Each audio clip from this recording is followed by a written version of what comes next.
County Commissioners meeting, April 19th, 2017.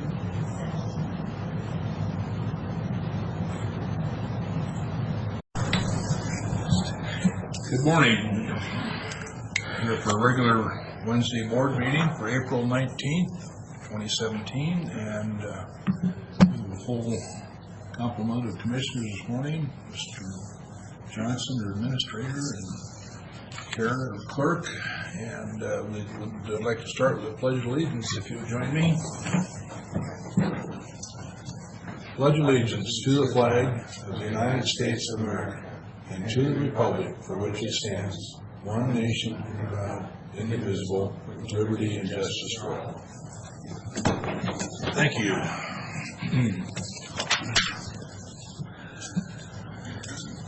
See our Commissioner? yes. Matt and Craig has got a message for you. They are on their way. However, they are stuck in traffic. So if it's okay with the board, maybe we ought to go ahead with the legislative update. Sure. And when they get here, we can do the public hearing. That'll work. Thank you. Thank you.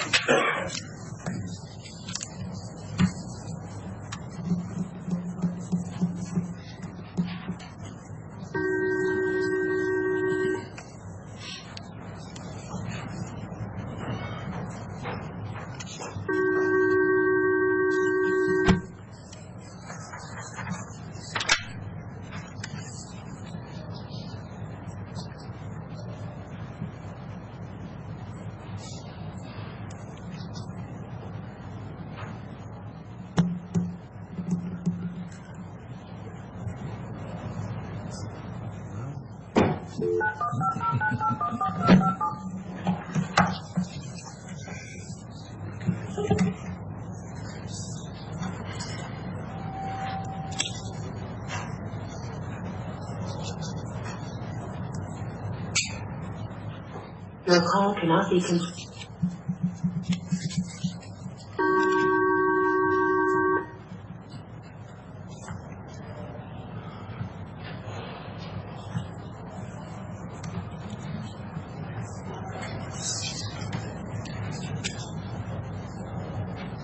Matt's here now. New phone system given at that time. Apparently, we have a technology issue here. I imagine it's an operator error.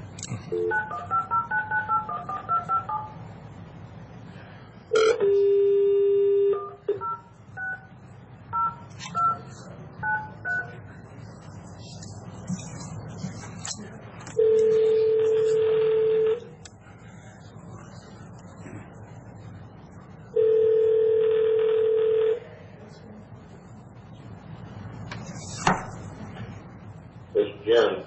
Good morning, Jim. This is Keith Johnson with Franklin County and the Franklin County Board of Commissioners. Okay. Morning, Jim. Good morning. Good morning. Everybody. I'm up there in the capsule, but I'm heading to a spot where it won't be quite so noisy. There's not much going on up here this morning yet. I'm going to say, are everybody packed up and ready to go home Sunday? Yeah, well, I think the word on the street is they're going to shut her down here on Friday. Oh. Because they're not going to finish, so they just will quit early to make up for it, I guess. Yeah, don't want to be late twice. No, that's right. So, yeah, yesterday the House passed 13 bills, I think, and the Senate run 7. So you know how excited they are. About getting things done. Couple hearings this morning. There was 4 scheduled. 2 of them got canceled. You know, there's just not hardly anything going on here. Yeah. Anything new in the Hearst this week? No, because that's going to be held hostage right to the end. Okay. The Senate, of course, passed that bill out. It's been over here in the House. And they want to amend it, and they want to add metering and all kinds of stuff to it. And in the end, you know, if the Republicans really want this bill, they're going to have to pay for it by giving something. And so it'll be right down the end game. So we won't know much about that for quite a while, I'm afraid. All right. Which isn't a very good answer, but that's kind of the reality of it. Yeah. So, in reading your notes that you sent to us, the special session will start maybe in May sometime. Do you have any kind of more exact date yet? Has anybody said? I do have an appointment with the senator I've been for a meeting. here in about 2 to 3 weeks. 2 to 3 weeks, so 1st of May possibly? Sometime, yeah. Okay. They don't want to start immediately because if they did, 2 60-day specials wouldn't get them to the end of June. And I think this is going to play out around the end of June because they're kind of going to set on their heels here till they get that June 20th forecast. So if I was a governor, I'd call them back on the 19th of June, let them get the forecast and give them 10 days because they'd get it done. But Yeah. you know, however much time you give them, that's how much time they're going to take. So, but I don't think they're going to come right back like they have a lot of years. I think they're going to take a little break. Jim, We'll see. Jim, are you familiar with the Senate X file? Yes, somewhat, yes. What's your historical perspective on what happens to bills that go in that file? Well, normally what that would mean in a session like this is then they would sit there till next year's session. Okay. All right. But anymore, it seems like in these special sessions, they dredge up about anything they want to. Where it used to be in a special session, they addressed whatever it was the governor called it back for. Usually if it went in a Senate X file, it just sort of sat there dormant and maybe That's what that means is done for this session, yeah. maybe it was resurrected, maybe it wouldn't. Okay, good, thank you. Yeah. And the House has the same procedure. Right, I just was interested from a historical perspective, since you've been there long enough to see it, Yeah. and how it's handled over the years has shifted a little, and what you just said is exactly what I perceived, so thank you. When they shut this down at the end of this week, all the bills that are in the opposite house will go back to their original committee of origin. And then they start over again from there, which typically would be next session, but someone will get drug up this in the special, I'm sure.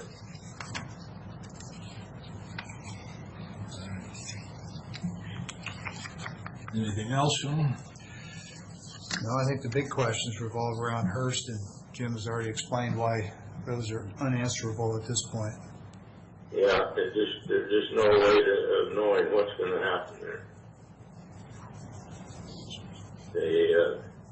They haven't really finalized any one of the 3 budgets yet. The transportation, the capital, or the operating. Sometimes they'll get those 2 out of the way, and just leave the operating for later, but it looks to me like they're going to carry all 3 of them to the special. Well, more to be seen, I'm sure. Oh, stay tuned. Yeah. We will keep you informed as much as we can. Come this weekend, I'm going to move back to Spokane and keep an eye on it from there. And Zach will be over here most of the time, and he can watch it. So we should be able to keep a good handle on it and keep you informed. But it's just hard to play in a special session. It's not out in nothing scheduled like it is during the regular schedule. So their session, so it's hard to know when they're going to pop something up. But we will keep an eye on it as best as we possibly can. All right. Are you coming over this week, any of you? I'm not able to this week. I don't know if the other... Yeah. Not this week. Well, you know, at this point of the game, I don't think there's a whole lot to be accomplished, even if you were here. So Yeah. it's just pretty much waiting for them to wind her down now. All right, Jim, thanks. So, okay, and if, you know, as you go along and you hear things or see things, send us an email or something so we can at least follow up for you.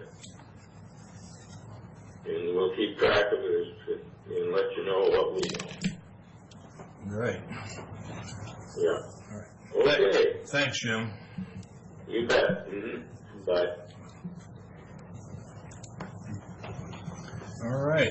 With that, I see we have our Public Works here.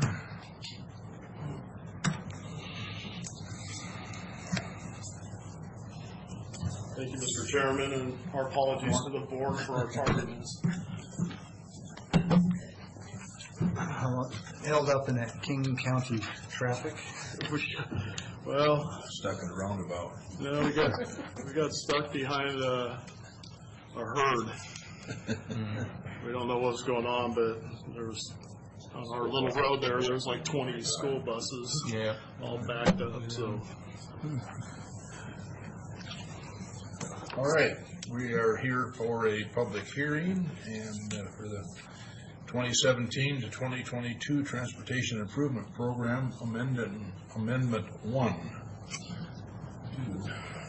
yes, thank you, Mr. Chairman. Yeah, this public hearing is being held in accordance with RCW 36.81.121, Parent 1. Specifically, we are requesting the board's consideration to amend the existing 6-year transportation improvement program for Franklin County with 3 projects to be added. The first one is that we're requesting be added is a project that we're currently is under construction now. It fell off this year's tip because we assumed that it would be done last year, and it's kind of the way it works. If they just kind of drop them off based on our schedule, it didn't get done last year because, of course, the weather. It got the schedule for construction got delayed. So we're just asking that project be added, and that's the 2015-2016 Franklin County Safety Improvements, referred to as County Road Project 612. The other one that fell off was the Basin City Alternative Transportation Route Improvement. As the board is aware, that was a project that was underfunded, and we were directed by FHWA and local programs to deobligate the money that we had available, that we had originally set up for that project until we could. Which money? The federal money. Our money or the federal? The federal money, yeah.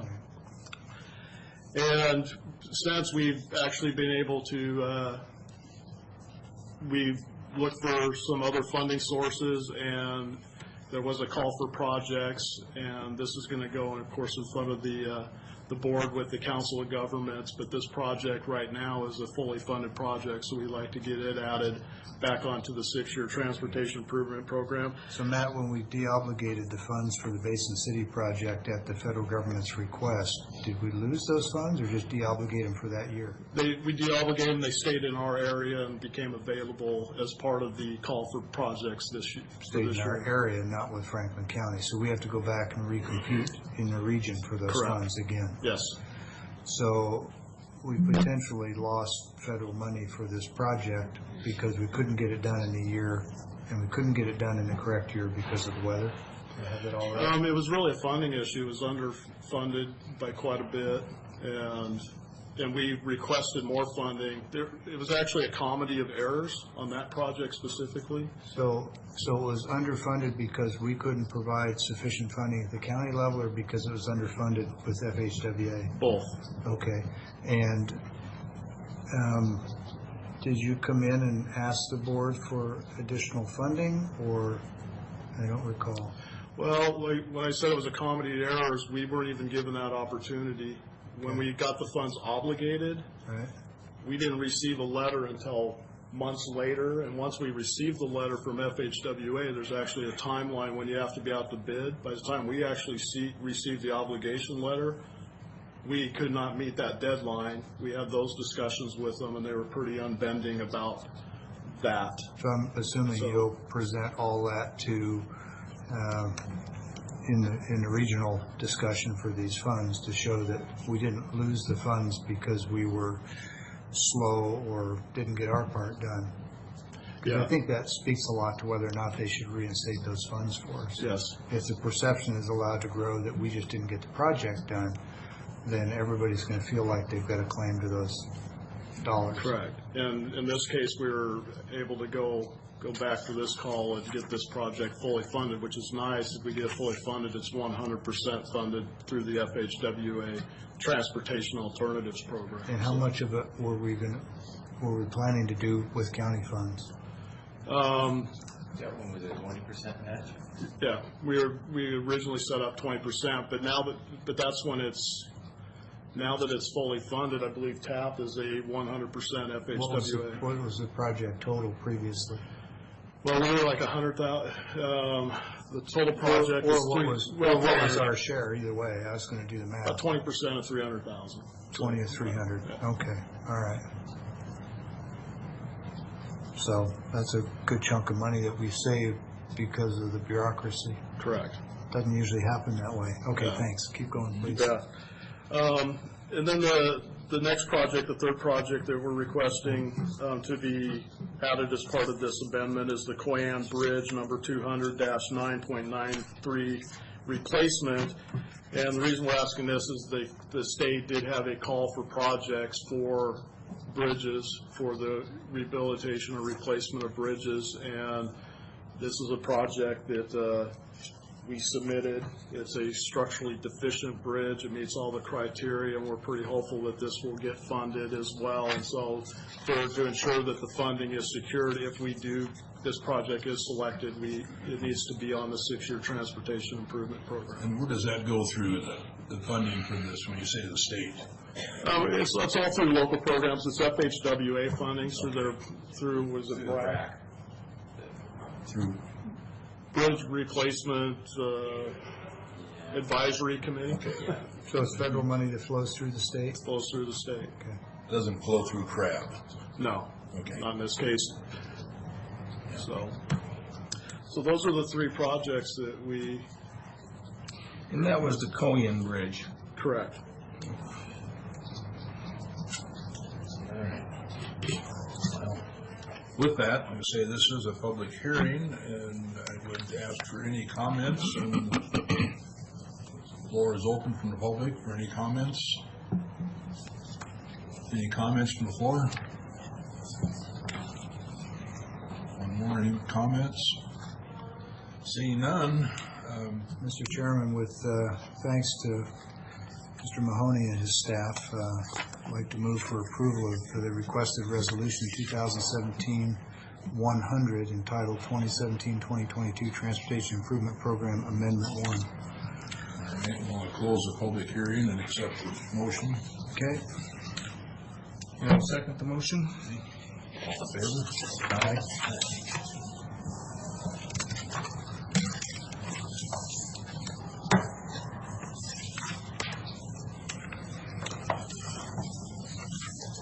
Catching up on the roads out there? Yeah,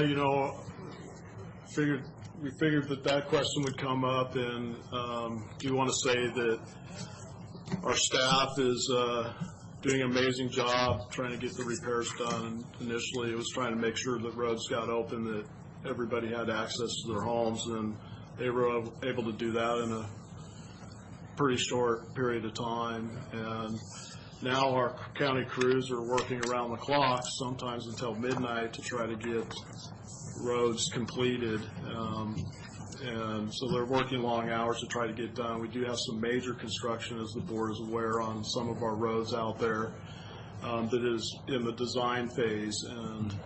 And those roads are, for the most part, open with delineation around some of the areas, but those are areas that are taking a little bit more design work to go in as far as the hydrology, the stormwater, dealing with stormwater. So in the future, we can hopefully limit.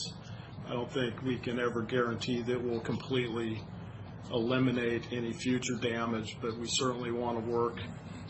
We understand what could happen, and now understanding that, we have a good basis to try to come up with some good design elements to try to help in the future to to hopefully limit the damage should we see another event like this. So we're hoping that we're going to have a conversation with our consultant to get them going. We've kind of taken a group approach. It seems like it worked out where some of these roads were in close proximity together, so we'll be getting those out, requesting quotes or bids from contractors, and the whole idea is to kind of put them out in groups, so we're getting about 3 specific areas within each main area, getting those roads done. We're hoping that we'll get some economy of scale that way, and that we'll be able to Save some mobilization costs. correct. Well, I've had 2 separate attaboys from unsolicited people up in North County that appreciate what did get done in a rapid period of time, and some of the washouts taken care of in least amount of time. So, Well, we appreciate that, and we certainly appreciate everybody's patience. It's been an interesting year so far. So Matt, early on in this process, not long after we had the damage to the roads, the board had a fairly lengthy discussion, and I'll speak for myself, but I think the whole board agreed, but it pressed that the first priority needed to be safety, both public safety and safety of our Franklin County work crews and contractors. And I think it was you that pointed out to me that more people are killed on the nation's highways as road crew workers Correct. than are killed by drunk drivers, I think was the comparison. Whatever it was, it was an alarming number. Yes. And pointed out the risk of that. And so we I think, correctly identified that goal 1, priority 1 was safety. And goal 2 was to minimize inconvenience, to get roads open as soon as we could, where we could, and then the third was to actually get the permanent final repairs done and to do them properly. Correct. And there's been a fair amount of public commentary on the subject. Most of what I've heard, 99%, has been along the lines of what Commissioner Cook said, which is you guys are doing an outstanding job and have really worked hard and long hours. And I think that needs to be acknowledged, first off. And secondly, that I think that the county has held true to those 3 goals in that order. And so I'm looking for affirmation, because since I haven't heard anything, I'm assuming that we've not had any injuries and certainly no fatalities. So we were able to accomplish a great deal of work very safely, which was the first priority. So Correct. Thanks for keeping your folks safe, getting the roads open as soon as we could, and now we're getting those permanent repairs done. So it's just, I think, good after a situation like this to take a minute, just kind of reflect on the path we put ourselves on, and with the benefit of hindsight, ask if it was the right path, and I think it was. Yeah. So, well done. Well, thank you. And I just want to share my appreciation with Keith and the board as well. I mean, it means a lot to us when we're there on Saturday, Sunday, and Monday of a 3-day weekend to have board members and Keith himself there at the office with us. So. Well, don't say that publicly. People are accustomed to thinking we just work a couple hours a day. Yeah. So, no. I'd just like to reiterate what Mr. Mahoney said earlier. Public Works staff and crew has, in county engineer's opinion, has worked above and beyond expectation. They have really put their nose to the grindstone and done tremendous work. Yeah. And I'd just like to go on the record. It has performed outstandingly. Well, I would also like to say very proud of how you guys did the work. Safety is first, you know that, and a lot of people don't understand the process, and you just can't go in there and do things. So I think that was good. I think we did what we could. Well, you guys did a great job. Certainly, we learned a lot too, and I know that I think the struggle has been for all of us involved is when, and I know most people will agree with this, once you start talking with Department of Military, FEMA, and you bring in FHWA, And they make it quite clear when you're in an emergency situation what the protocol is, and the protocol is the safety of the public and the workers, and that's number one. And at that point, in their mind, it's not so much limiting damage, it's doing what you need to do to ensure the safety of the public and your employees. And once everything is done and you've done that job and you've made it through that with no injuries, you've done good. But then from there, FHWA and FEMA both say once you get through that point, then you're into the repair mode, and the repair mode is that's where you start seeing a lot of the red tape coming up, and where people, I think, get a little frustrated, and us as well, where it seems like things should be getting done, but they're not getting done as fast as they want. And when you're dealing with these federal agencies, when they kind of break an emergency situation up into segments, and you get into what is called the repair mode, the repair has to be done in accordance with their guidelines and their specifications, and They're paying for it. they're paying for it. So So I want to get a little clarity on something you just said, though. You said the first objective, safety, which we've all identified, and it made reference to not so much preservation of the roadways, but my understanding from our previous discussions was that if you, in fact, open up roads that are uncertain and further damage is caused after the emergency has passed, that you don't get funding for those repairs. That falls back on the county. yeah. Just so that I don't want anybody from the way you put it, it sounded like,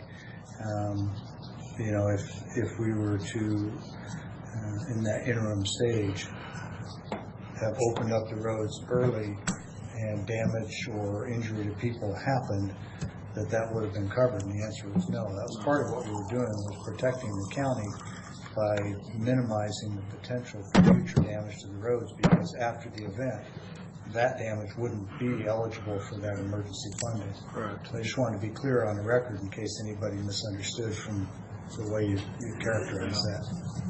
I appreciate that. Thank you. All right. Great. Thank you. Great. I appreciate it. Thanks, Keith.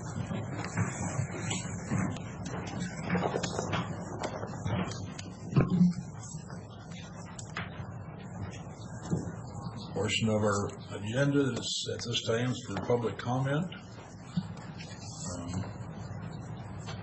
Kyle, would you mind sharing with your knowledge with us today? Sure. Please.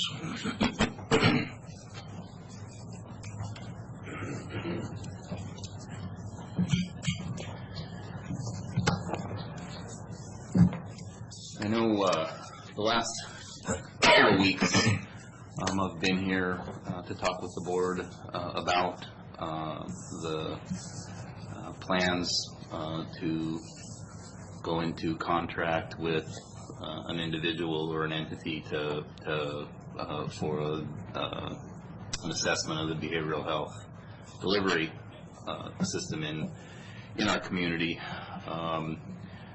Commissioner Peck, you weren't here the last couple of weeks. I don't know. I know in conversations I had with Mr. Johnson that he and you had conversations about that. I don't know how much you would like me to go into detail over what's happened the last couple of weeks, or.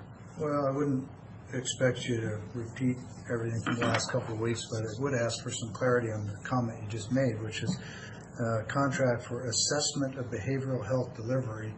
Are you talking assessment of our current delivery or proposed plan for delivery to comply with the state's 2020 mandate? Yeah, I think, I think. Is it both? I think it would be both. Okay. I think, there's a lot of things that our providers are doing well now and future. And I think those things, if it's not broke, why fix it? But I think there are I think in my mind, what we have talked about, this plan for a consultant would include areas that our system is strong in, areas of potential improvement, and then gaps moving toward full integration in 2020. Yeah, I don't have any questions or concerns really about the concept of having a contractor come in and map that out for us. My interest, as you know, has always been to make sure that we give fair and equal access and opportunity to all providers, and that we don't, and that we're careful to avoid obvious conflicts of interest that could arise later.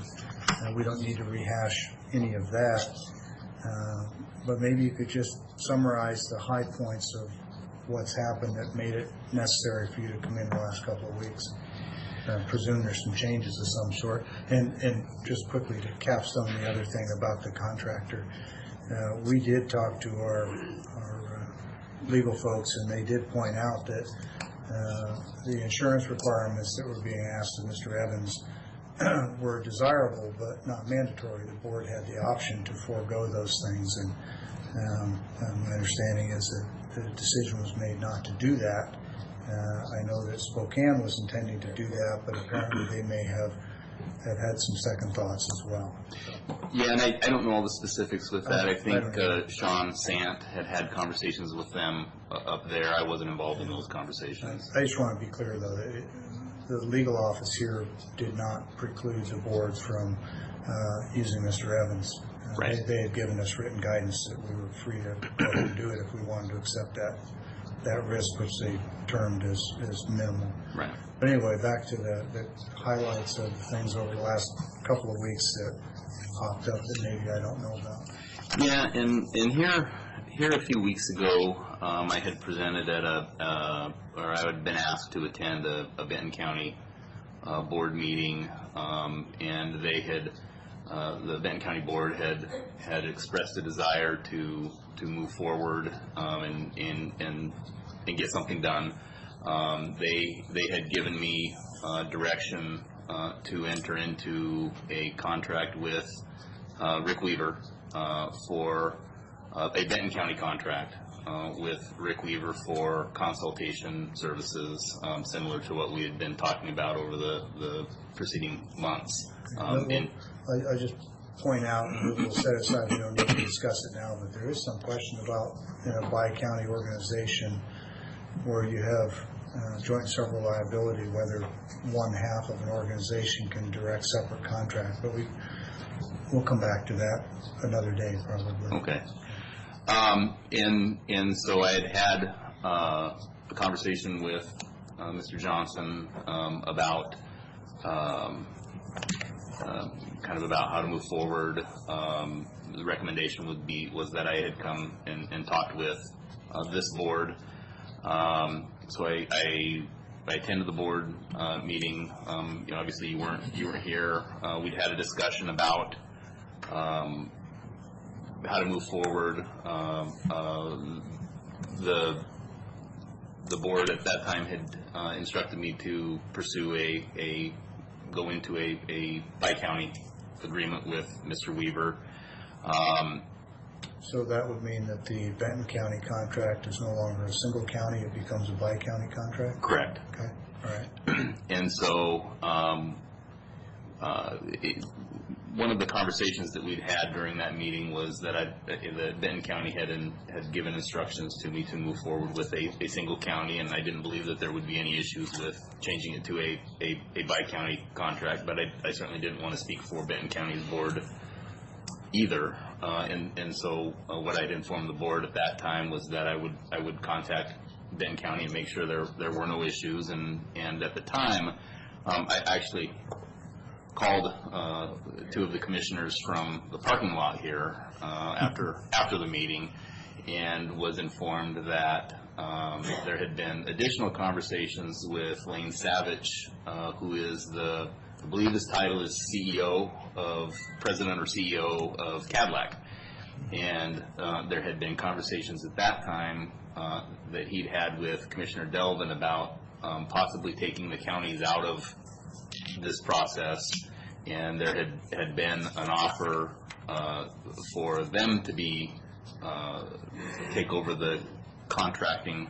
So maybe we could just take a pause for a moment there, because you said a lot in a short time. Sure. First off, the comments that I've made and concerns that I've expressed over several months about conflicts of interest with Comprehensive and Mr. Weaver are now starting, I think, to show themselves more clearly, because Mr. Weaver, being on the GCBH board, being on the finance subcommittee, being the author of the plan, and then bidding on the work, in my mind, clearly, and everybody I've talked to with any legal background has said clearly there's multiple layers of conflict of interest there, and that the real test of those is whether or not any other potential providers emerge who would feel disenfranchised or that they were unfairly competed against by us contracting with the same person to design the plan, execute the plan, sit on the board that awards the contract for the plan, and sit on the subcommittee that decides how much to pay for the contract for the plan that they wrote that they want to execute. And now that the hospitals are emerging as potential providers of these services, it sets up exactly the dynamic that I've been talking about, where the hospital very properly could say, well, it's kind of unfair competition for Comprehensive to be bidding on this work for a plan that they designed specifically to fit their organization and the way they do things and their efficiencies. So I'm not saying that that's going to happen. I'm just pointing out that that's exactly the kind of conflict that I perceived. I didn't know that the hospitals were going to come forward and do this. They may choose to only do part of it and maybe mitigate some of those concerns, but what's your thought on that? Well, and again, nothing's ever quite as simple as that. And Robert Frost is the one who said we all proceed on insufficient knowledge. Sure. It's the nature of life. And so when I wasn't involved in any of those conversations with Mr. Savage, my understanding, and Commissioner Miller was at a meeting that I was at, and Commissioner Delvin was at, and there were, I think, representatives from Lords and from Cadillac. Was this in the last 2 weeks? It was about two or 3 weeks ago, yeah. Just to talk about kind of moving forward. I think Commissioner Delvin had some conversations with Glenn Marshall, I think his name is, who is the retiring, or he may have already retired. I know. Okay. Yeah, about possibly using or to have conversations about the old Trios complex on the old hospital. I can't think of what, on Young Street, I think, in Kennewick, as a possible option for some type of a facility. Yeah, some type of crisis triage facility, and so that's what this conversation was about. And I think the agreement was, or the general feeling at that meeting was that although that might be a good idea, that was maybe a little bit premature, and that it might be a good idea to move forward with. It depends on how you design the plan for integration. Well, and that was the what plan could require something like that, or it could be written such a way as to preclude using something like that, which goes back to why it's important that you don't have the same person drafting the plan as executing. But go ahead. Well, and that was the general feeling at the meeting, was that there needed to be, that maybe before having conversations about that, it might be more appropriate to move forward with a review of the system in preparation for 2020. And so that's kind of where things were left at that meeting, and so then my understanding, and again, I wasn't involved in the conversations, but my understanding was that that Mr. Savage and Commissioner Delvin had conversations about their concern that or Mr. Savage's concern that there's been barriers or perceived barriers or whatever you want to call them, with regards to moving forward on both counties agreeing on a consultant. And so at that point, he had indicated that they would be willing to take the lead in not necessarily in applying for any services or any of that kind of thing, but contracting. Who knows? who knows? They're But talking about a facility. correct. I don't think they'd be doing that if there was, but anyway, go ahead. Of hiring a consultant to take a look at the system, and he talked about working with, if the boards wanted, working with Rick Weaver, working with Leon Evans and the Lord's team, and so that was kind of the basis of some of the conversations that I'd had with the board over the last couple of weeks. Well, one of the things, because I hadn't been involved in any of the conversations that I wanted to make sure was that there had been talk. Commissioner Delvin had requested that representatives from the hospitals come to a Benton County Commissioner meeting and present what they thought this would look like, this relationship would look like in terms of contracting and whatnot. So before we dig any further into that, let me try and get a little clarity on a few things, both for the record and for my own understanding or affirmation. Sure. So the new state statutes require an integration of mental health services and physical health services by 2020. Correct. The structure that they use for doing that has a number of different acronyms. I don't know that that's germane right now. The organization that is responsible for effecting that combining of services, for creating the structure, is the RSN, correct? Correct. It's not the counties. It's not, although I understand that the RSN is made up of 9 different counties, but the RSN is a legal entity unto itself. It has its own legal counsel, it has its own board of directors, it has its own funding, so it's a separate entity. it is. So if the state has passed a statute that mandates this work be done, and the RSN is a legal entity that is responsible for contracting with someone to develop a plan to execute this work, why are we doing this at the county level? Yeah, and the RSN or the BHO is there had been some talk about back over a year ago when this kind of started, when the county still had crisis. Some talk that it might go away. And the county, by the way, and you know this is really for the record, when we had crisis, we were nothing more than a paid service provider. Correct. We didn't own crisis, we didn't own BHO, we weren't Greater Columbia. So I understand that the fact that we were running crisis confused a lot of people in their minds about what the county's role was and is with respect to state mandates to provide mental health services. Right. But really, I'm back to my question of why are we executing this at the county level and engaging in discussions with hospitals about this plan? Why isn't the Greater Columbia doing that? I know there's some talk about them maybe going away, but they haven't. And the BHO is responsible. Essentially they're a contract management office. They don't provide any direct services there. They contract out with providers for services. Sure. But they still take direction from the counties regarding who they contract with for what services. Well, actually, they get input from the counties through their board. I don't believe there's anything that I've ever seen that puts the counties in a position of dictating to Greater Columbia what they do.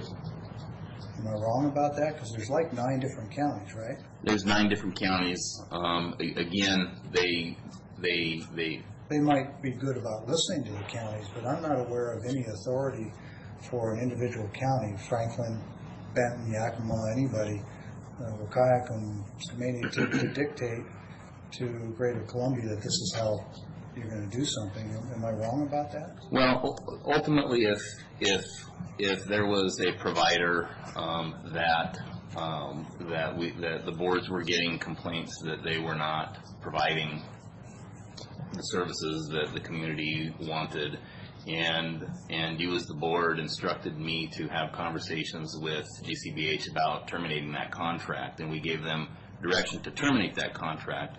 And have those services go out to a different provider, they would do that. Well, the contracts are executed by Greater Columbia, not by your office. Correct. Right? And so the contracts are with Greater Columbia. So kind of coming back to my original premise, which is why have we pushed this down into the weeds? And maybe it's this issue I should have brought up a lot sooner, but why is Greater Columbia not the active driver on securing a contractor to design the system and then propose it to the 9 county members for acceptance or adoption, whatever you want to call it? And because right now it feels like, and I realize maybe the answer lies in the fact that they're trying to break this up and let this be done county by county because the other 7 counties may not want to go the same path. Is that what's going on? Yeah, I think the only counties that there's multiple providers in are Yakima, Benton, and Franklin, and because we make up of the money that comes into GCBHO, we make up probably 75. Those 3 counties make up about 75% of that, and so the rest of the counties are pretty small. They've got 1 provider that does essentially everything, and so it's less of an issue for those counties than it is for us. Well, should Greater Columbia be driving this instead of the counties? Well, I'd had a conversation with them early on in this process. It was probably a little over a year ago about that, and their position at the time was that they didn't feel like that they would offer a contract to anybody that the counties that was qualified to provide those services, that anybody that the county directed them to. They didn't feel it was their place to dictate how the system worked in the counties. And again, I think some of that. I understand the notion of input from the counties and the importance of the counties having a voice, but ultimately it's a state statute that makes the requirement. The state funds both the program and the services. GCBH is created to make these decisions and issue these contracts for services. I'm just rethinking how it is that we got this all the way down into the weeds at this level, because it's clear that the counties have differing views on some of these things, and I'm just kind of curious where GCBH has been, but probably enough on that. With respect to scope of mental health services, I don't know what funding the state has in mind for mental health services. Medicare is federal, not state, and it's really for people 65 and older and select people with some disabilities. So this really fits more in the Medicaid bucket, which is a combination of federal and state monies. As you probably know, there's 50 different Medicaid programs in the United States. Every state has its own separate Medicaid, and they're not all the same. It's based on how much money the states can bring to the table to match federal money. So if I'm correct that this is likely to be funded under Medicaid, or is there some other funding stream that I'm not aware of that's going to pay for this mental health? And the reason I ask specifically, just so that it's clear where I'm going, the state has a bit of a tendency to make these mandates and then expect the counties to execute them and not fund them, call them unfunded mandates. So tie that logic together with the fact that we've essentially taken GCBH off the hook and out of the process and put our arms around this as counties. We design a system that has to be funded, and there's no funding mechanism from the state outside of Medicaid. It's a financial train wreck from what I can see. I mean, so let me put it in the form of a question. Who do you understand will be funding mental health services, either short-term or ongoing, under the state's 2020 mandate? Well, I believe the funding sources will remain the same. There will be Medicaid money, state money, and federal block grant money, as well as Medicare. Medicare isn't factored through the BHO though, and I think that's part of the problem is not knowing exactly what's going to happen in 2020. Designing a system without knowing what the funding available is part of the problem.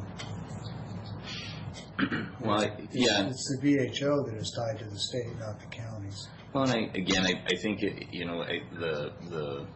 think if you're talking capital, like if the counties were to say, yeah, we need to look at building a crisis triage center, the funding for that would be, again, that's probably a lot more conversations on how you fund something like that, as opposed to what the state is requiring for services that each. I'm only talking about the provision of services, not facilities or capital requirements. More and more of the opinion that it might be more risky than we realize for the counties to be involved in building capital facilities. And we would essentially be building a place for providers paid by the state to come in and provide these services. If we've got hospitals or comprehensive or other existing organizations that are willing to enable to provide that work for the state, that certainly seems like a logical thing to consider doing. But I'm kind of back to, from the big picture, it's the state that has created the mandate by 2020, combined mental health and physical. It is the state that has created these BHOs, Greater Columbia Behavioral Health. It is Greater Columbia Behavioral Health that I see has the responsibility for creating the plan and leading this integration that the state has dictated, because the BHO is between us and the state. And I'm concerned about the counties getting hands-on to the point where we do have those capital requirements for facilities, and we end up slowing down the process because we've got multiple counties who maybe have different views of how this ought to work. So I guess the last question before we move on is, do you think that we should be trying to tackle this county by county at the county level, or should we be putting this on the desk that the board of GCBH sits around and say, you are the agency empowered by the state to execute through contract the providing of these services, not the individual county members? So should we not be putting this back to GCBH, or do you think should be doing this county by county? Well, again, GCBH, and again, the last time I had a conversation with this, Ken Roughton was the director. He's since retired and he's no longer there. But at that time, they didn't feel it was their position to dictate to the counties what services were provided in those counties. Well, with all due respect to the retired Mr. Roughton, the board of directors is made up of representatives from the counties, so nobody at GCBH is dictating to the counties. It's the county representatives of GCBH that are making the decisions. So it seems to me that that's where this should be, and I don't want to put you on the spot other than to just ask you to consider whether or not that isn't maybe how this ought to be going. Yeah, and perhaps that's the more appropriate way. It's my understanding in talking with them is that this is something they won't be doing. So I think if it's who is the them you're talking to? Well, again, that was Ken. Yeah. Okay. So Ken is retired. I'm speaking for myself, not the board. I think it's a question that ought to go before the board of Greater Columbia and say, hey guys, this is your mandate from the state. How about taking this on? Just not claiming to have the answers, but I sure have a lot of questions. So Kyle, it was always my understanding, and this would be a good question to find out, that legislation deemed the county commissioners to be on top, and then you got behavior health, and we're the ones that need to direct that. Now, about the funding, I guess anything go law, no, you know, a couple years or whatever. But just to back up on the discussion with the hospitals, and that was March 30th, which is the Thursday.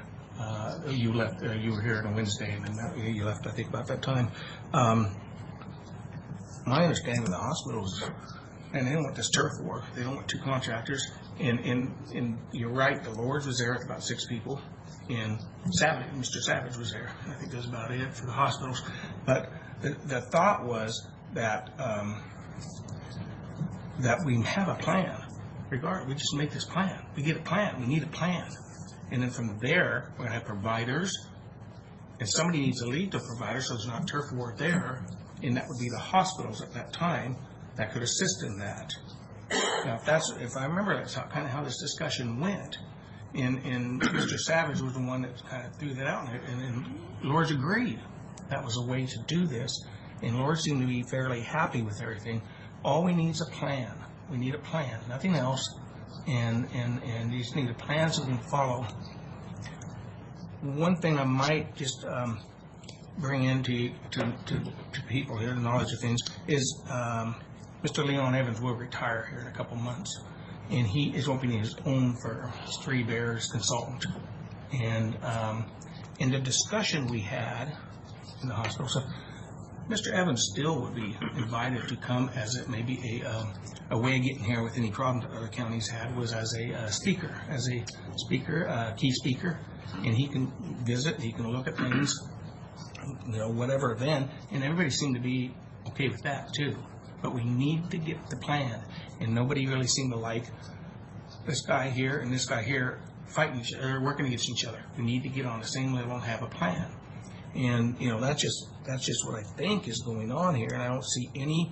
I think there's a lot of pieces to this puzzle again, and yes, we're going to have to adjust them all and fix them all, but I think it's going to have to be successful, and we're going to make it successful, and that's one reason why the commissioners are lead, even though I don't believe we're professionals in this stuff, but we are the leaders of the counties, and we need to make sure that the best happens for our county in mental illness programs and homeless and everything else, and that's kind of where we stand. But I would like to know also, what is the, I just always felt that the commissioners were deemed by legislation to give advice to the boards. Yeah, and again, my understanding come 2020 is that the commissioner's role may change with regard to the BHO, or if the BHO goes away, and so I think that will maybe clear things up in a lot of respects. So Kyle, just on that specific point, I would ask either you or Commissioner Miller to provide the statutory language that supports that line of reasoning, because I looked it up before I came in here, and I looked it up again now, and I'm looking at the organization chart for Greater Columbia, and I don't see anything that supports the statement, quote, legislation puts county commissioners on top directing GCBH.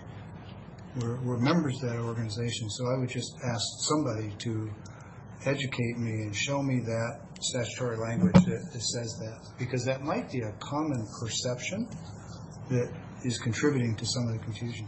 Well, I can't do that right now, but I'll certainly look into it. I know the employees at GCBH take direction from the board, and the board is made up of one commissioner from each of the represented counties. Exactly. Yep.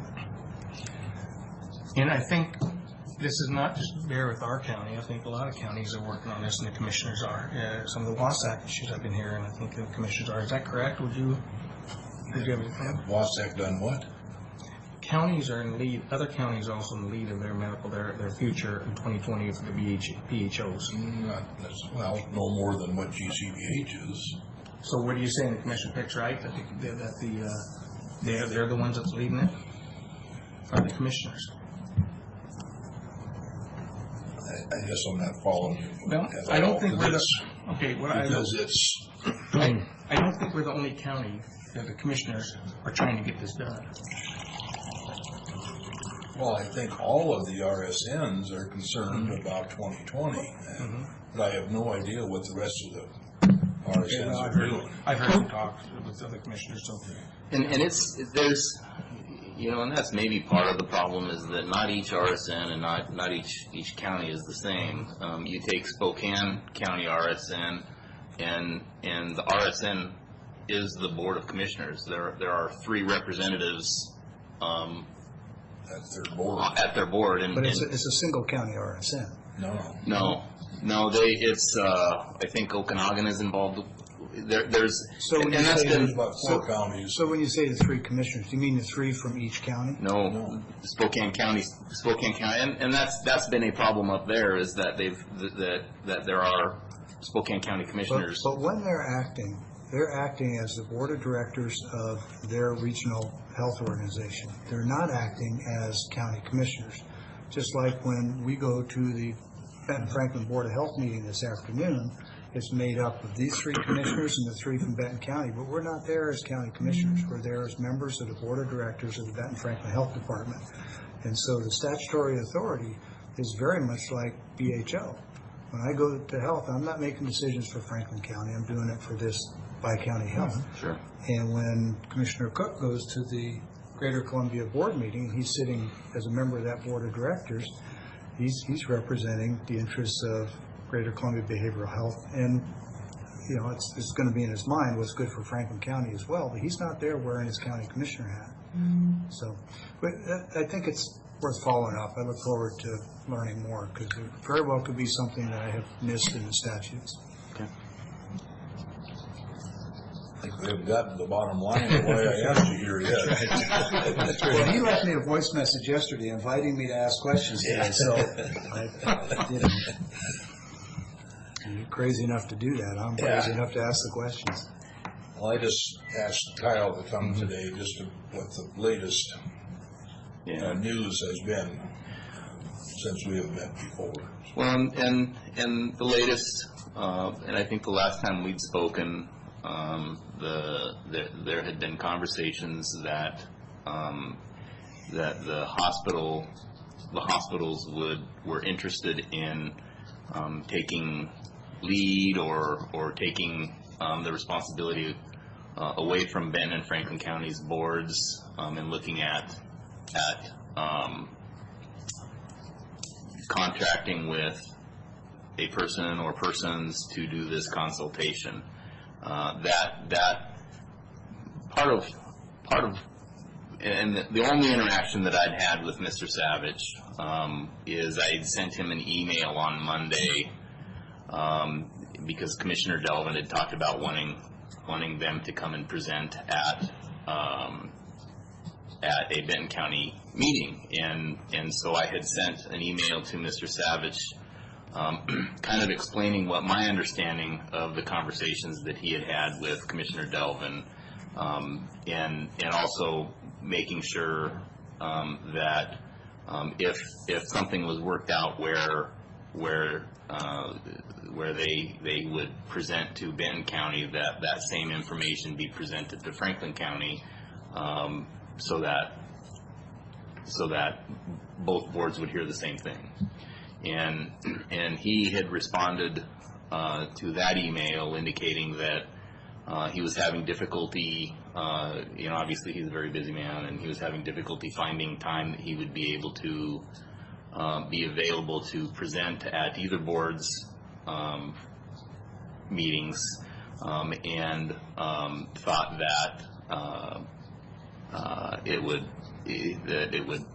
probably be best if they took a step back at this point, and so he was removing them from this part of the plan. And so I had a conversation with Commissioner Delvin via email. I guess it wasn't a conversation. I had exchanged a couple of emails explaining that to him, and I didn't go to Benton County's meeting yesterday, but apparently there had been a conversation about this at the meeting, and Benton County had, and I received some emails shortly after the meeting, which I forwarded to Keith, and essentially stating that they wanted to move forward with contracting with Mr. Weaver for consultation to develop a plan. See, I understand it wrong. I understood it different when we had the meeting with them, that they wanted us to get the plan, and then they would help lead it with the providers. Yeah, and the email that he'd sent back to me had indicated that they would be happy to be a part of that with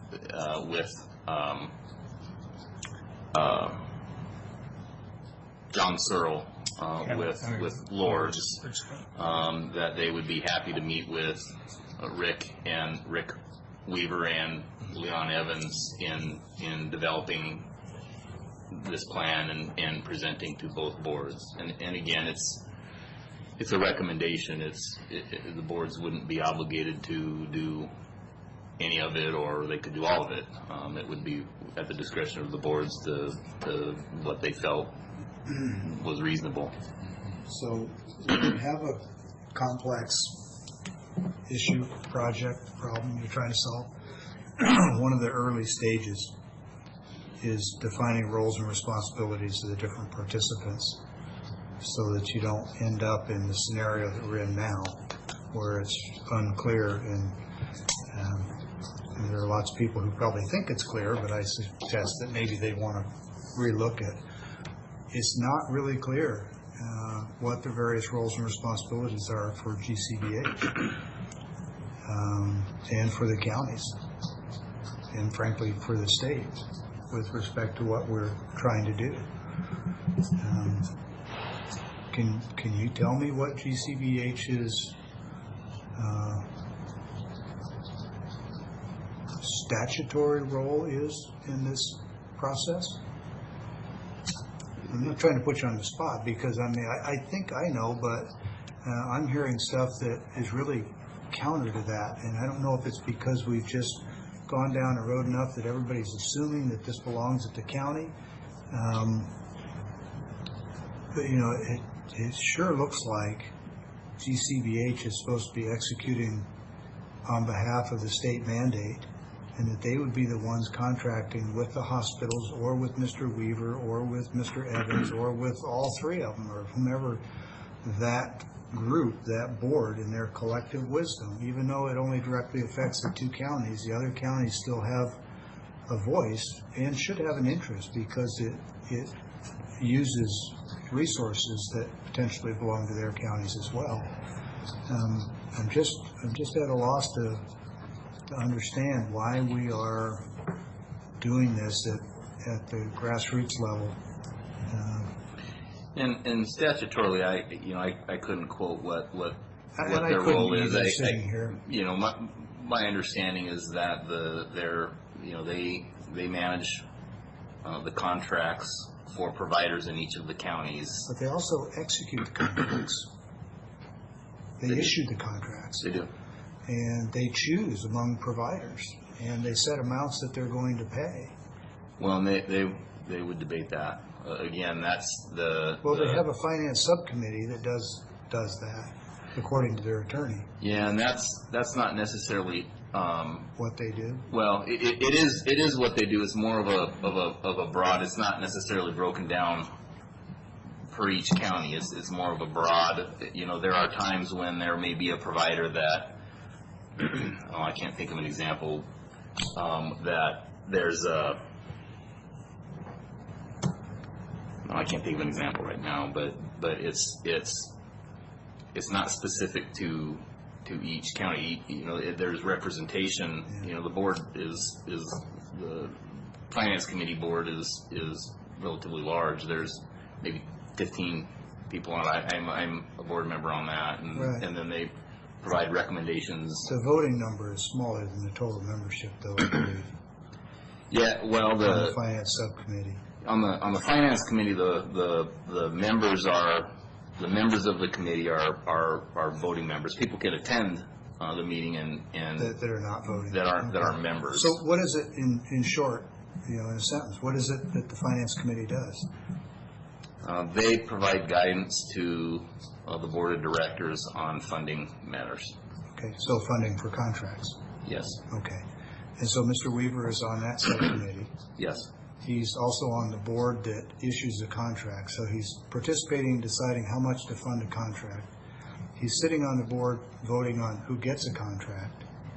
He's running an organization that provides services that wants to bid on the contract to write the plan that he voted on, that he participated in the funding decisions on, and then also potentially to bid on a contract to execute that plan. So that's the conflict of interest I've been talking about all along. And so not to get hung up on that wheel again, I would just ask if you would please give a little thought and take a look at whether or not it makes a whole lot more sense for us to ask Greater Columbia to carry out what at least I think is their role, which is to execute contracts, as we've already agreed that's what they do, for services related to this field, which they do.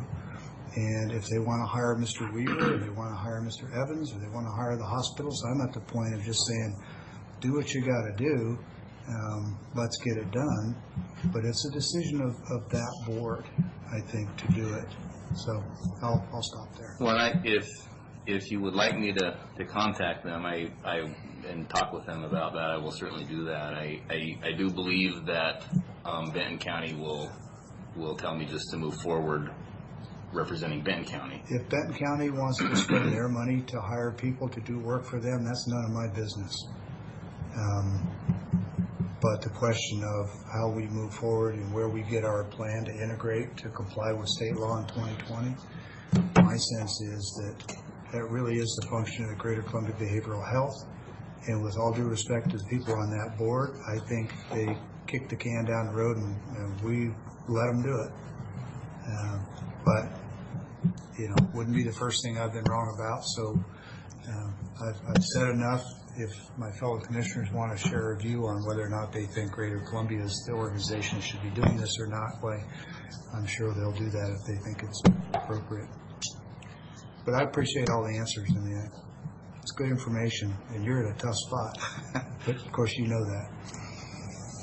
Well, what was it, last week, 2 weeks ago, we had a motion saying that we're going to go forward, and there was 2 out of 3, and I think we still need to go forward and get this done because we're doing the same thing we did doing a year ago. We don't have a lot of time left. I think there's others to help us with it. I don't think the commissioners need to make the decisions, but get the professional people in there to help. And that's what we're working on. That's what this plan will do. Hey, Kyle, if Greater Columbia issued a contract to Comprehensive to do this study, it would be paid for by Greater Columbia, right? Well, if they issued the contract, then yes. Right. And if Franklin County goes off and does this ourselves, who pays for the contract? My office would. Which is county dollars, not Greater Columbia. Correct. Yeah. So the people of the counties can pay for this work, or Greater Columbia can pay for it. Thought. Well, and that's what the thought resulted in, that Greater Columbia could do both. If we were on the same team, they could do both. If we were on our own, we could not, is what I understood you told me. We could not fund it on our own. Yeah, and again, the I think Greater Columbia exists specifically for this reason. So you don't have 9 different counties doing things independently, that you do things collectively as an RSM. The whole purpose for it. But we're a bi-county, and so that's one organization. And you have to have 2 of them together to actually approve that. Yeah, and I think that's maybe, yeah, I think what you're talking about, if I'm correct, is paying for a consultant. Yes. Out of my bi-county account. Yes. When one county is not interested in pursuing that. Can't do that, right? Correct. But RSN can pay for it because both counties are members, and it's RSN funds. If the RSN board votes to do it, then it's done on behalf of all 9 counties. Yes. Right. I think that's why the RSN exists, to avoid this kind of, but anyway.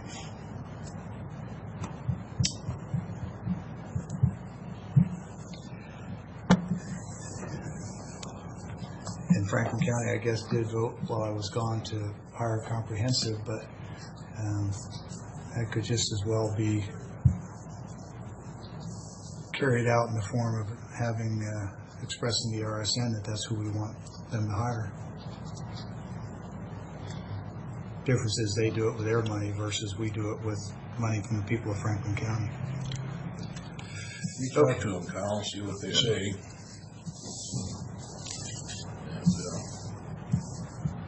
And, I think the bottom line is I'm not real aware of where there's a lot of shortages that's gonna show up anyway. Now that we got rid of the crisis, and I think that was our weak spot. But, so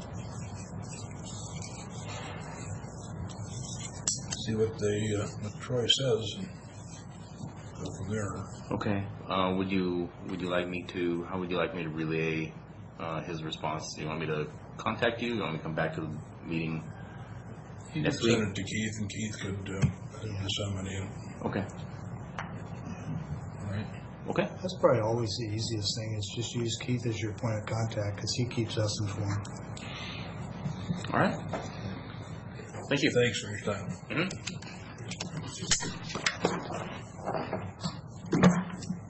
Still here at public comment. Anybody that? Seeing none, we are into office business, payroll and warrant.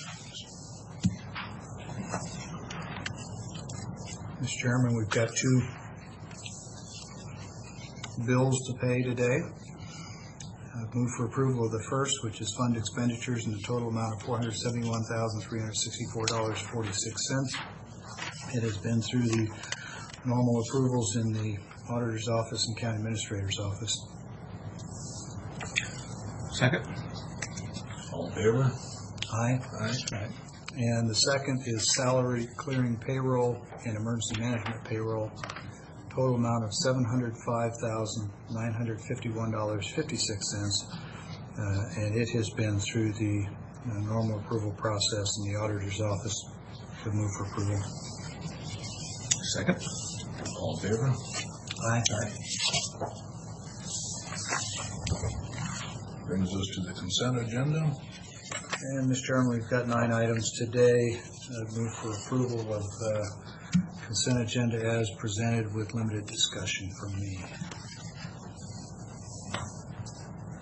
Okay, second. Discussion?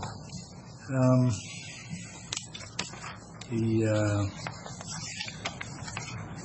have to run down the list and find out which one it was here. It's probably going to be the last one. Well, disregard, no comments. It's under the administrator's business. I confused it in my mind. I'll bring it up then. No comments. Okay. All in favor? Aye. Aye. There you go.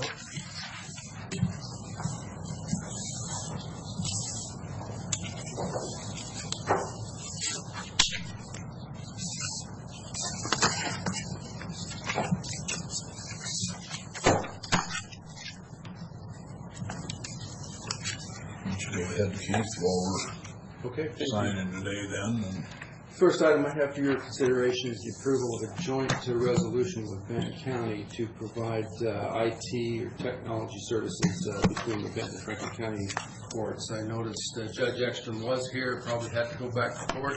Pat Austin, the Superior Court Administrator, is here. Pat has been tireless in helping both counties come to an agreement over the past number of months on this issue. The resolution has been, and the contract has been given to you. I'm glad to answer any questions that you may have. Just to kind of up front, as I said, we've been working on this for a number of months, a number of real technical issues that were driven largely by Franklin County's early decision to adopt the statewide Odyssey program and Benton County's decision to adopt Odyssey at a later point in time requires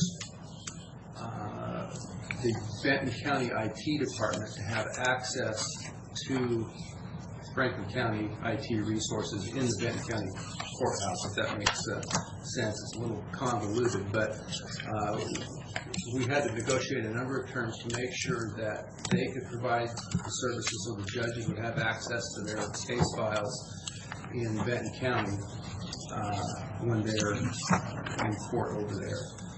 So we've worked very carefully with the staff at Benton County to negotiate those terms and make sure that both counties' interests are represented the best we could. There are provisions in the agreement that I think both counties conceded some turf on to get this done. If Judge Ekstrom were here, he would probably not speak to the specific terms of the contract, but the necessity of getting this agreement in place is critical to the effective administration of the judicial system. Pat, I will invite you to make whatever comments you feel are appropriate in support of the agreement, since you do represent both counties in the Superior Court system. Yes, I think it's been minimum of a year and a half we've been trying to accomplish this. The judges like to be able to work on their work from either county, because they're the way we assign the judges, they're assigned the cases each day at about 3 o'clock the next day. And in order to prepare for their cases from whatever location they're at, they need to have the technology resources available to them. And it's been a problem for beyond, prior to even Odyssey being available to the two counties, allowing the same network to be used so that no matter where the judges are, they can access their files and folders and email and all of the resources they need to do their job. When Odyssey came on, it complicated it even further. They had to be in Franklin County to be able to look at any of the Odyssey work. And so this will enable them to do their job efficiently. And that's what we've been striving for. Is Benton County finally signing on to Odyssey now, or? They're scheduled to go live on Odyssey in May of 18. Okay. The state's rollout schedule has remained the same. The instruction of two counties that will flip to later in 2018, that's Clark and Spokane, because there's additional integration that needs to be done for those two counties. Okay. All right. So, Mr. Chairman, I'd like to move for approval of Resolution 2017-110, which is relating to regarding Superior Court Information Technology Services between Benton County and Franklin County. I've got a couple of brief comments I'll make after a second. Second. I think this is the first time it's come before the board for consideration. The year and a half represents a lot of hard work by Pat and her staff and admin staff on both sides of the river, and I agree with the county administrator. There's been some, I think, appropriate give and take on both sides. Well, I've got some minor heartburn with some of the language in paragraph 7 regarding indemnifications. That's something I think we can get past for the good of both counties and moving this forward. And the second comment is that on paragraph 9, it says that this is only effective through the end of this calendar year, and that before the end of September,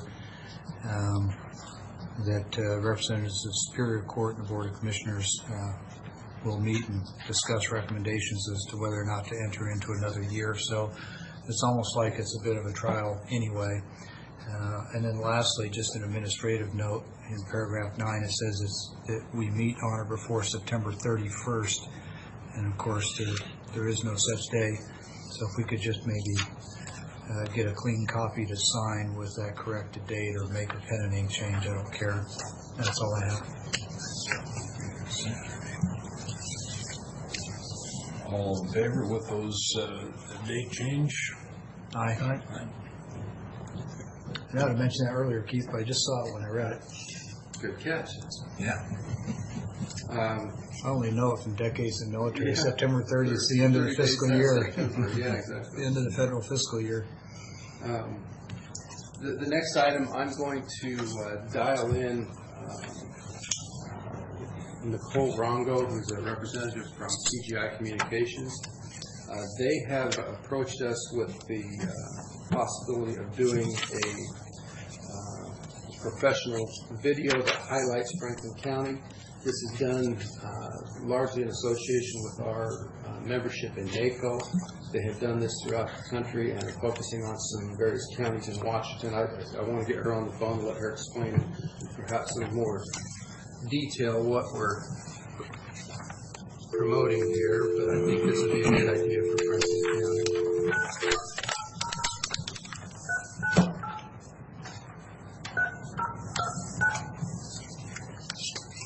Calling the CGI company, eLocalLink, and Next Ad Agency. Please listen, as our phone menu has recently changed. If you know your party's extension, you may dial it at any time.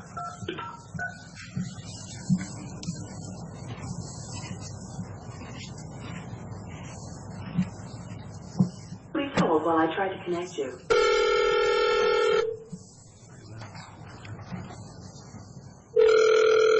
Good afternoon, this is Nicole. Hi, Nicole. It's Keith Johnson. I'm in the Franklin County Board of Commissioners meeting. We have Commissioner Bob Cook, who's the chairman, Commissioner Rick Miller, Commissioner Brad Peck, and a few folks in the audience. I apologize for our delay. We were discussing some important county business, but we're online now with you, so thank you for being here. Oh, okay. And no problem. And thank you, everyone, for taking the time to fit me into your meeting today. I won't take up too much of your time here this morning because I know you've got a lot going on there. But what I want to do is get you up to speed with a program that we spoke about. Keith and I did last week or the week before, I think it was actually. And it is a free program. It's a program we're already doing in Grace Harbor, Cleveland, Chelan, Benton, Whitman counties, just to name a few on board already. And one of the things we do is we help the communities and counties that we partner with really showcase and promote themselves and put their best foot forward. How we do so is by producing a series of videos for you from start to finish that then reside on your website homepage, and the end result is another way for the county to provide information that, of course, your website visitors are seeking. So you mentioned you were in front of a computer, is that correct, Keith? Yes. Okay, so if you can actually pull up the mycounty.tv. We're there. Okay, so on the upper right-hand corner, that button that says presentation. Okay. If you click on that, you will see that you're asked for a passkey. Is that correct? That's correct. Okay, so that is Berry, B-E-R-R-Y, and then 108.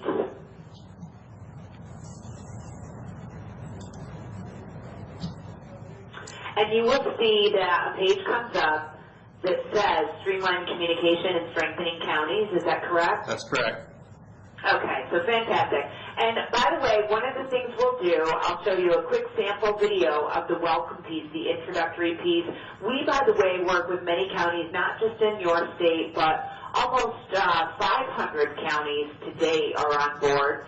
And we've got some great filming weather coming up. We know you've got some great festivals and things happening in the upcoming good filming season. So we would like to come out maybe June, July to capture some content. But before that, we got to choose some chapters, write some scripts for you. And then the end result, and I'll show you an example here. This is what we're updating at the moment because there is a new commissioner in Grace Harbor County. So we need to update that, and we're working on that as we speak. But one of the things we do is produce that introductory welcome video that you're seeing here. Now, if someone from the county, the commissioners, or yourself, Keith, everyone wants to appear in that, they can do so, or it can just be a general overview video. Now, we produce for you not only the welcome chapter, but additional topic highlight videos as well. So we'll do 3 additional chapters for you on economic development, real estate and relocation, parks and rec, quality of life, These are all chapter topics that you can choose from. When all said and done, we write the scripts within for you. Everything is emailed back and forth. We get your approval on the scripts, and then we come out to do the filming. Once we capture the raw footage, we bring it back to our production studios, and that's where we do background music, voiceovers, complete production, as you see here. And then only when we get your thumbs up, we've made any edits you've requested, that is when we will actually send over a link to your web person, and all they need to do is copy and paste that link right onto your website homepage. I do want to point out to you that all of the videos are mobile responsive. That guarantees viewership, of course, to everyone, not just those on their desktops or those on their mobile devices. In the upper left-hand corner, Keith, you'll see where that share button was, if you remember. Right. And if you scroll over that, you will see how you can distribute this content as a video brochure, incorporate it into your social media outlets, and tremendous outreach in being able to do so through the click of a mouse there. So wanted to be certain to point that out to you. So when all said and done, you'll have about 5 minutes of video to showcase and promote what it is that sets Franklin County apart, what it is that makes the county unique. And it is a free service, and I don't know if any of you are familiar with our business model, but one of the things we have done is we've come up with a way to really showcase and promote both private and public entities of the counties we partner with.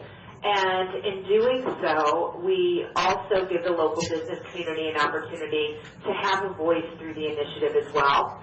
I'm going to go to a completed county's website, and this happens to be Lehigh County, Pennsylvania. On the left-hand side, you will see Lehigh County Video Tour. So you will choose a link that's cohesive with your county website homepage, and when that link is clicked upon, you will see that it launches their video tour. Now, around the perimeter, you will see that there's some logos here. These are members of the county's business community. And when I click on one of those, you will see that just like we did for the county, we provided that same opportunity for one of their healthcare systems here. We fully produced a video for them from start to finish, which they get exposure from here and on their official website, their social media outlets as well. This, just so I'm clear, everyone, is indeed a sponsorship element to the program. If the businesses get involved, fantastic, and we, by the way, take care of the sponsorship fulfillment. We don't ask you to do that for us. But do keep in mind, while we're very successful with this business model, one of the reasons for the success of our program is this is a cost-free initiative regardless of their participation. There's no minimum, there's no threshold, there's never a point where you would see an invoice for any of the services we provide. I've yet to see it happen, and I've been doing this for 12 years now, where no businesses have gotten involved. But just so you know, we sent that over. Keith has that in writing. There's never a point where, regardless of any businesses involved, that you receive an invoice. So that's how we offset the cost of the program and really showcase and promote both private and public entities of the community. Your nonprofits can partake for free around the community organizations chapter. I just clicked on that, and you can see your Rotary, Boys and Girls Club, these types of organizations can have a free link and logo, so great way for the county to give back to these organizations as well. Any questions? I kind of gave you the real Reader's Digest version there just to keep your meeting moving along. Any questions, Keith, on anything we've gone over here today? Anyone else? I think I'll allow the commissioners to ask questions. Sure. So, Nicole, Brad Peck, typically in this kind of a commercial enterprise publication or video, there is a letter of introduction from the organization, in this case the county, out to the local businesses. Is that how you handle this, and does Keith have a copy of that? Yes, we don't do a mass mailing of that, but we did send over a letter to Keith, and that's a letter template that's free to reword to your liking. And in doing so, we have that on hand to display an email over, and it just confirms that yes, it is indeed a program we're doing in partnership with the county. Right, okay. And is that pretty much a standard letter that you've used with counties throughout the country? It is, and Okay. we give you what we send over as a template. You are free to reword that, edit that to your liking. We want to make sure that's something you're comfortable with as well. Okay, I appreciate it. It sounds fine, especially if it's been through a number of counties already. It's just always that issue of the potential for implied endorsement or the appearance of it. But if you've used that letter multiple times, I'm sure it's been fully vetted, so I don't expect it would be. Sure, I don't and expect you it's a could problem. even write what your concern was there. You could even say that, your participation doesn't mean you've been, fully vetted or recommended, and so there's definitely things we can do to make sure that that's not the case. Okay, I have no questions. Really, it looks like it's just pretty easy situation here. Get the counties out in the view of the world there. I actually did have one other quick question. Watching closely with the Grays Harbor video, and a good friend of mine is over in that area. In fact, he's a state representative now. And I noticed there was a picture in there of some people suntanning on a beach. Is that an implant from Miami, or how many years did you have to hang out there to get that video? That's a good question. I would have to look at that closer. I'm not really sure. But in some cases, say that the county had an event that was taking place and we weren't there to actually capture that, you're free to provide us with any photographs, any video content, and we can incorporate that into what we do. So I'm not sure about that beach scene there in that Grays Harbor video, but hopefully we didn't have to, hopefully that was a coincidence and it was a great day there and that was easy to capture. I'm sure it's legit. Photoshop. Okay, if it's okay. Any other questions? Doesn't look like it. Nicole, I have sent the agreement to our civil attorney's office. They have reviewed it. They've approved it. So if it's okay with the board, I'll bring that for an item of business and to be voted on at our next meeting a week from today. A week from today. Sounds great. And in the meantime, if anyone has any questions or something you didn't think of, Keith, certainly feel free to share my contact info. Very good. So, Nicole, just a quick note. I'm a retired Air Force guy. We used to do commercial enterprise publications, hard copy, that work under almost exactly the same format as what you've done here. Does GCI also work with Department of Defense on these kinds of opportunities?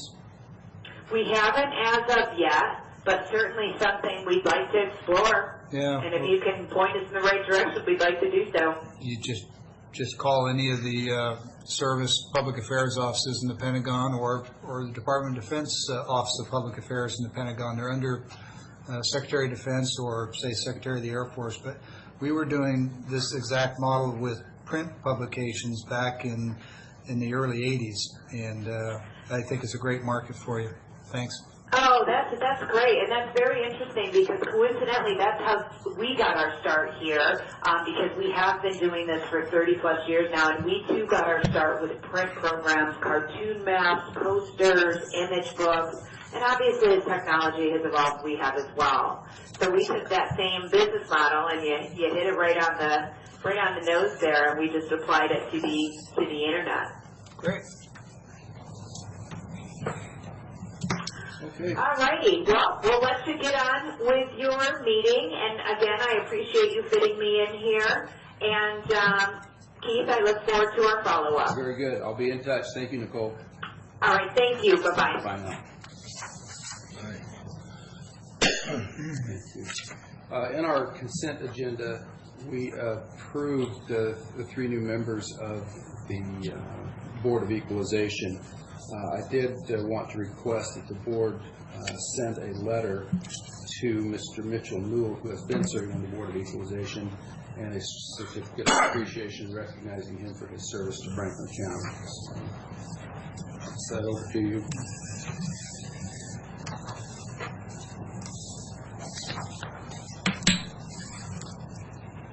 then the last item I believe I have today is just preliminary discussion for our tour and meeting at track. We have scheduled that for May the 3rd. Am I correct, Karen? Get the date right, May 3rd. And I know perhaps a couple of your schedules may have changed. We had blocked out most of the afternoon for that, but I understand Commissioner Miller's got a speaking engagement. He would have to leave by 3:30. So my question is, are you available before? My time that day is from 12:30, I'm meeting 12:30 to about 1. Okay. 30 maybe, and then 4 o'clock. Okay. We're recommending that we hold our regular Board of Commissioners meeting at the track that day, May the 3rd, and then we can recess for lunch, and Commissioner Miller, you can attend your meeting and then come back afterwards. Would that be all right? Yeah, should be good. We'll make it work. And we'll just have our entire regular meeting out at the track facility. Okay. Good with you, Karen? Okay. 9 a.m. 9 a.m. exactly. And, I think we probably ought to reserve one of the classrooms rather than the boardroom, just so that members of the public have adequate seating. Okay, that's all that I had today. All right. Well, that brings us to the portion of the agenda again for public comment. Any comments this afternoon, this morning? Seeing none. Commissioners? Just want to make sure we do have the Board of Health meeting at 1:30. Great. County today. Okay. Hearing nothing else, to go to the board, we are adjourned. Thank you.